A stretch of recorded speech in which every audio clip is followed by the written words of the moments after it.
We keep things rolling here on the Sports Cubicle. I'm your host, Mike Mercado. He's the one, he's the only, he's Paul Chivari. And we have 3 Hall of Fame Chicago Bears going to Canton. It is Steve Mongo McMichael. It is Julius Peppers, who might be going in as a Carolina Panther, but a lot of love for Julius here in Chicago. And of course, the greatest to ever do it at his position, number 23, the dynamic Devin Hester. This was an amazing crop of Hall of Fame inductees this year into the Football Hall of Fame, and to see Mongo get in after the fight he is going through with ALS, to see Julius Peppers, who's one of these players who was very underrated and yet still got the love he deserved when it finally mattered the most, and Devin Hester, probably the most controversial inductee because of what he did and what it might have impacted. But there's a lot of conversation to be had. But at the end of the day, we have 3 new Hall of Famers amongst this new class, and 3 of them play for the Chicago Bears. Before we get into our conversation, why don't we take a quick listen to some of the good highlights, some of the big highlights of these 3 new Hall of Famers. Devin Hester off to our left.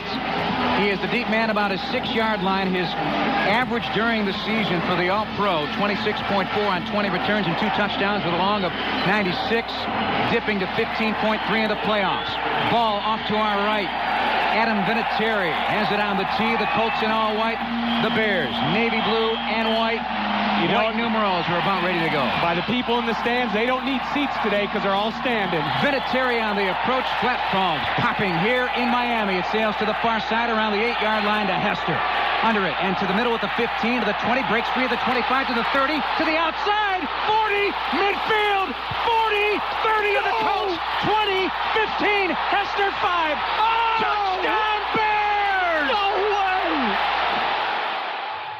Kicks. Well, my thought is, Jim, in a big game like this where nerves can be a factor, it's always better to start on defense. So the Colts, maybe it was a blessing losing the coin toss.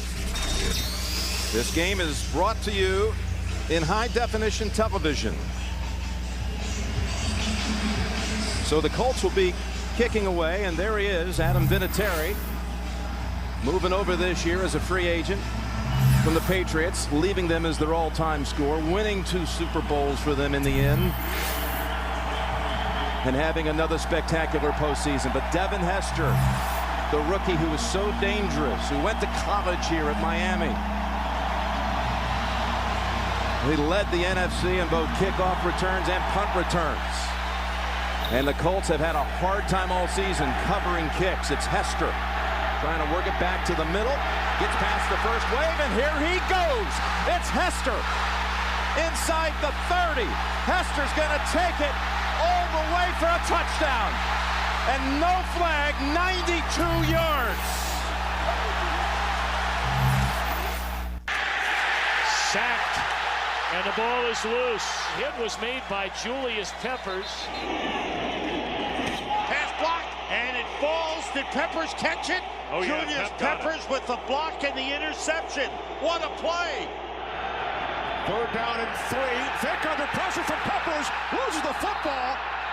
And you can't let him come scot-free because he will take your quarterback down. Favre's pass is deflected, and Julius Peppers intercepts it at the 14-yard line. Here's Urlacher. It's picked up. Chivari, the ball's knocked loose. Touchdown, Chicago. Julius Peppers knocked it away. Locked it from behind. The ball is picked off. Julius Peppers. Gabbard in trouble. Hit from behind. Lost the football. Julius Peppers, the recovery. And Roethlisberger in trouble, and the ball comes loose again. Peppers comes up with it. Julius Peppers with an escort to the end zone.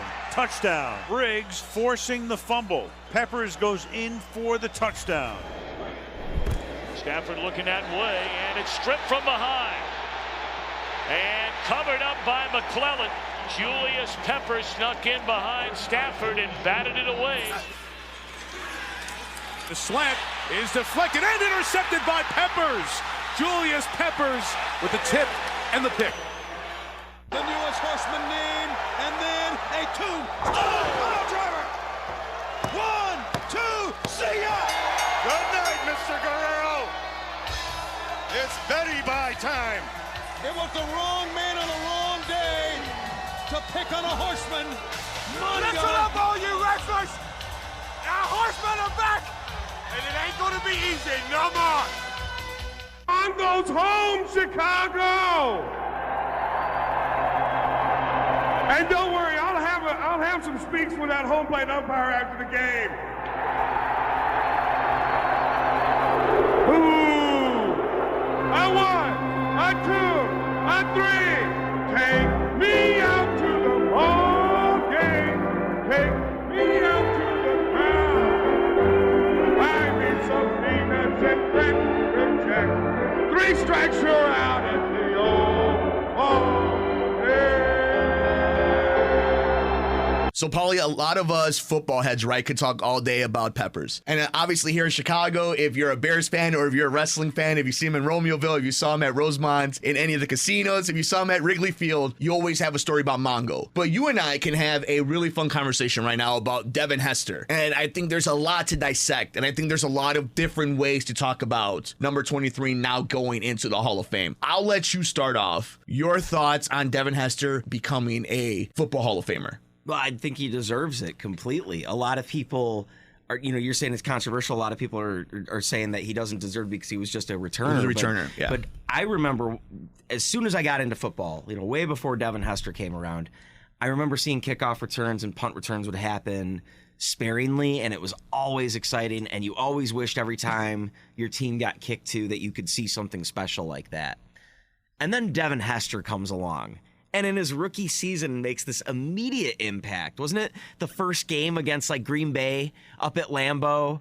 He returns a punt, they end up winning that game. Through that year, I think he ends up returning a bunch of punts. Rookie of the year, right? Didn't he? Yeah. It was immediate, his impact on the game. Ends up breaking the record for most returns. Has some iconic returns, multiple iconic returns. I don't want to steal all the thunder, but, was it the Super Bowl, of course, everyone thinks of. I love the one where it was, I think, the wind. Well, that was Vassar, but a year later, he kind of did the same thing where it was an errant field goal kick that came up short in the end zone. He retrieved it in the back of the end zone. This is at New York, the Giants on Sunday Night Football. And he kind of, fakes for a second, he's just, kind of casually going to walk off the field.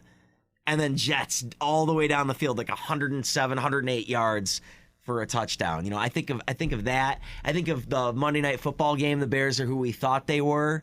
I think he had 2 against St. Louis on an ESPN Monday night game. There's a legendary career you're talking about, and I think the best players, the ones that really excited us and changed the game, regardless of the short amount of time that he was on the field or the fact that he never really could make it as a player on any other part of the field. Deion Sanders was also a great corner as well as a great return specialist. As much as I never want to give Deion his flowers, he truly was a great coverage corner. Not a great tackler, great coverage corner, awesome returner, Hall of Famer, no doubt. Hester is an element of that, but Hester is a way better returner than Deion. So I think that makes up for the fact that Deion was great at other aspects of the game. Hester really was, don't kick to this guy, don't kick to this guy. And some of the most stubborn kickers would kick to him, and they would pay the price. We saw it in the Super Bowl.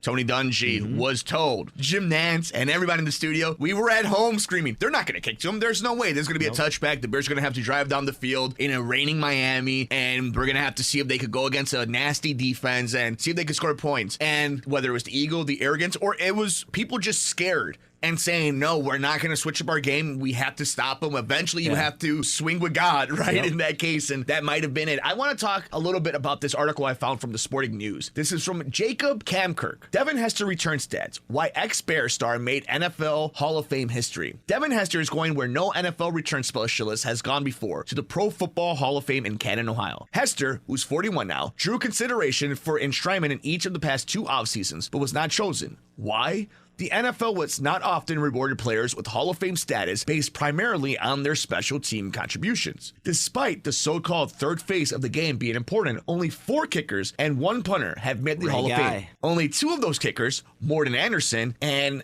Jan Stenward, played the position exclusively, while Ray Guy is the Hall of Fame's lone punter. Now Hester would...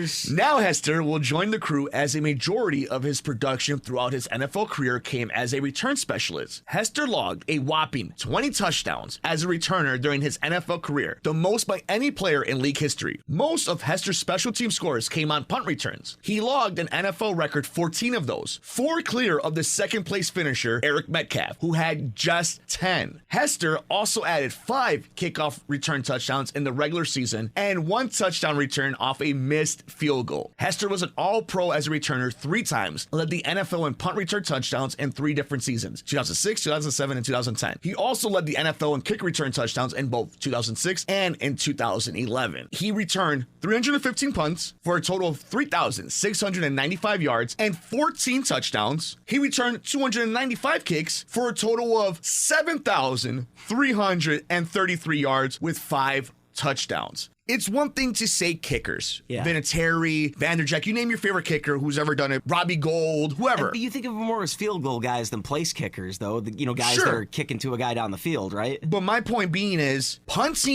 returns have an actual impact straight in the game. It's field position. Anything can happen in a punt return. And to me, that is an actual part of the game that changes outcomes, that changes momentums. And for people to use that against Devin Hester, when then they want to use it as these little talking points, as these little data points when it fits their narrative. Devin Hester, anytime he touched the ball outside of kick return, because we know now in the NFL, kick return has basically been ruled out. Punting changes outcomes, changes field position. And anytime Devin Hester was on a punt return, he was the most dangerous player on the field. What's harder to do, a punt return or a kick return? A punt return.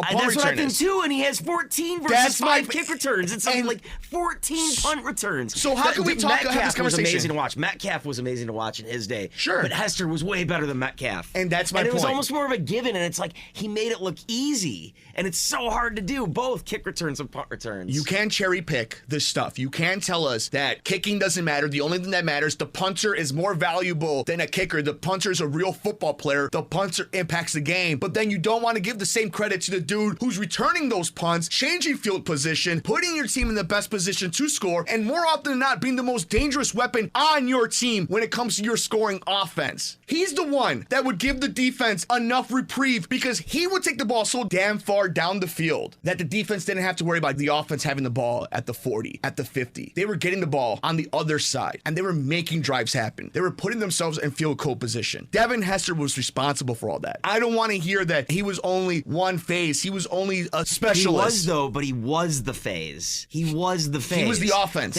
There should be an award every year to the best special teams player, and it should be the Devin Hester Award. Whether it's a kicker, a punter, or a return specialist, or a blocker, the best special teams player every year should be the Devin Hester Award winner. And I blame the Chicago Bears for derailing all the momentum and what could have been even more spectacular plays because they didn't want to play just a kick returner or a punt returner. They needed to justify whatever contract they wanted by putting him as a wide receiver when they knew that Jay Cutler was not going to be gentle with Devin Hester. Yeah, I don't want to get into that. I would have liked to see Hester used more as just a return specialist. That's it. I think it's probably for the better that they did because he didn't get injured, doing something stupidly on offense or defense.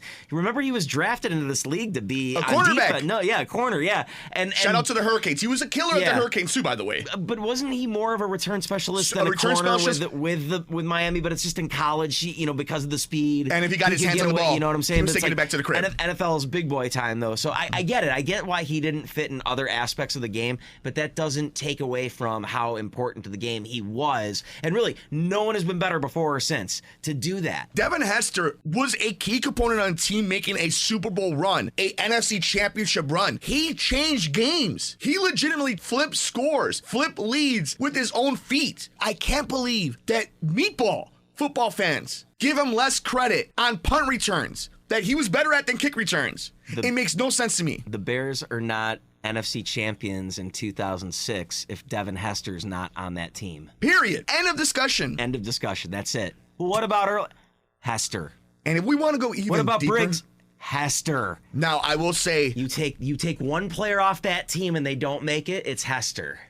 I do believe Olin Kreutz, I do believe Lance Briggs, and I do believe Peanut Tillman should all be Hall of Famers as well. Olin Kreutz, best center to ever do it, and the most Pro Bowls in an era of Bears football where they didn't have any offensive representation, goes to show how important it was his franchise. Lance Briggs, the anchor of that defense, the person who called that defense, the one that allowed Brian Urlacher to be as dynamic as he was. And Peanut Tillman, we talk about changing the games, adding to the game, the peanut punch. Any final thoughts, Paulie? Oh, no, I'm with you on that. And you're making me dork out to the Bears, which I used to before the Khalil Mack trade. So that was nice. This seeing all three guys get in was really nice. And that made me dork out for Bears fans, especially Mongo. It's so cool to see Mongo get it, and well deserved.